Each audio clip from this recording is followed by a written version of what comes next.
माँ पु आसलु जे तेल भरिया देखु लाइन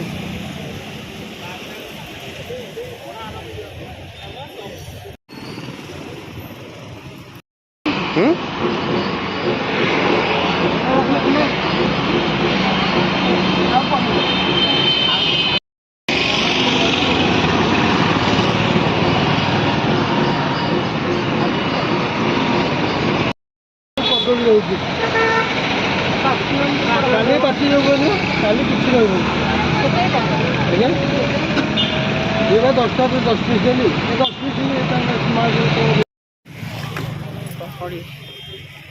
प्रबल गहड़ी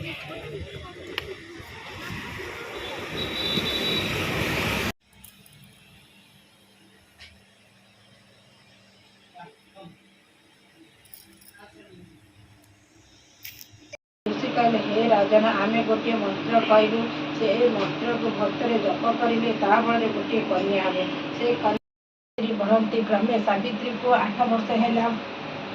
सावित्री को सांगे धरी राजा परिवार समेत ऋषि आश्रम जाती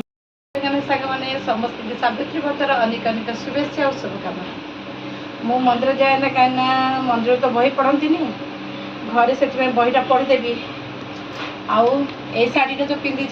एटा मो मामू को टुलू देछि एटा बो देछि आ एटा राम देछि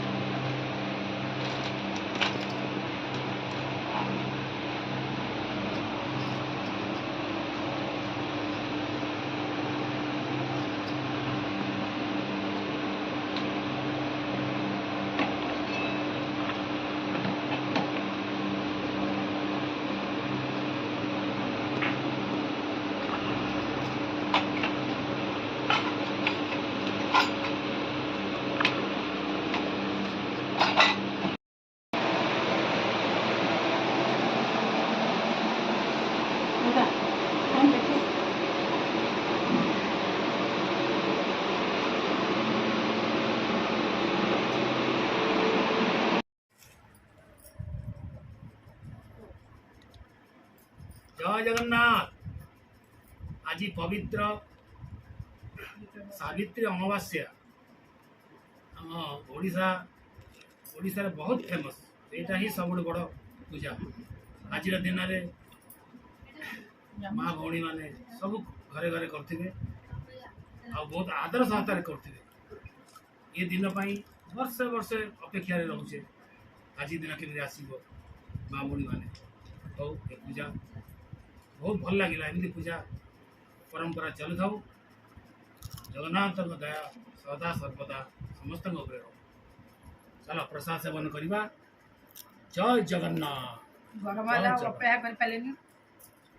खोल पकईदेली खोल पकई बस पड़ी खाया हो हो व्रत ना व्रत अच्छे मैंने तुम चलो गरम हो व्रतरे सागु चिया सीड सरबत करदेलु सब फल धरिकी बस पड़े आसतु जी खाइए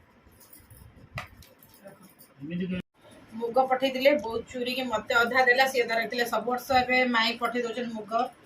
के पैसा कि आणुचे तो माई पठे एथर मुग बहुत चूरी देला टुलू देला लुगाटा 200 टंका राम देला लुगा 200 टंका चूड़ी ये चूड़ी आगे पछरे पकई आ लुगा दे कटन लुगा बहुत 2000 टका देला मु लुगाटा आनिली आ फल मूल सब नहीं आसली आ बो आ रामू भाई ठकी देले तुम कहीं राम दे चूड़ी चूड़ीटा स्पेशल चूड़ी आ माई देथिले मुग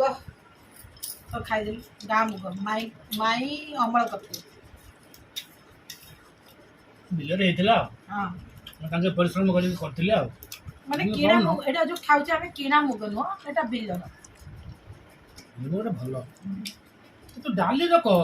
चूरी के केबे डाली कले तो खाउ न हम बरमपुर कोन कहउचे पैती हम बापा हमको पैती माइती खुआई नथिले हरड डाली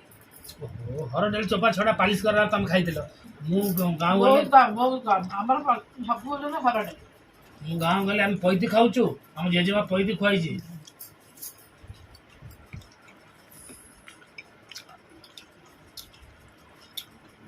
ତାଳ ଖାଇଲ କେମିତି ଖାଇଲ ଚୋପା କରିକି ଖାଉଛେ ହଁ ସେ ଭଦ୍ରଲୋକ ଯେଉଁ ବିକୁଛନ୍ତି ସେ ଯେତେବେଳେ କଷ୍ଟ କରି ତମକୁ ବାହାର କରିକି ଦେଉଛି ସେଇଟା ତମେ ଖାଇପାରୁନ ତାଇରୁ ଆହୁରି କାଟୁଛ ଏମିତି ଖାଇବ ଦେଖ ପିଲାମାନେ ଦେଖ ତମେ ଶୁଣ ଏମିତି ଧରିବ ଚୋପା ଫୋପା ନାଇଁ ନାଇଁ ମୁଁ ଖାଉ ଏଇଟା ହେଲା ଖାଇବା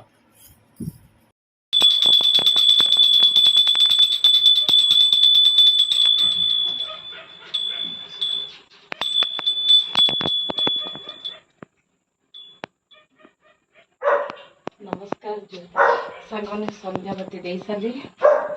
ମୁଗ ସିଝେଇଛି ମୁଗ ନଡ଼ିଆ ଗୁଡ଼ ଦେଇକି ଆମ ବରପୁର ଷ୍ଟାଇଲରେ ସିଝେଇଛି ତାକୁ ଚାଲନ୍ତୁ ଖାଇବା ଏ ଶାଗଟା ରାମ ଦେଇଥିଲା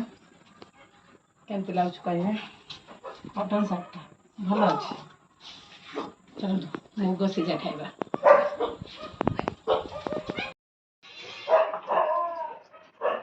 ଏ ରହିଲା ମୁଗ ସିଝା ଚାଲନ୍ତୁ ଖାଇବା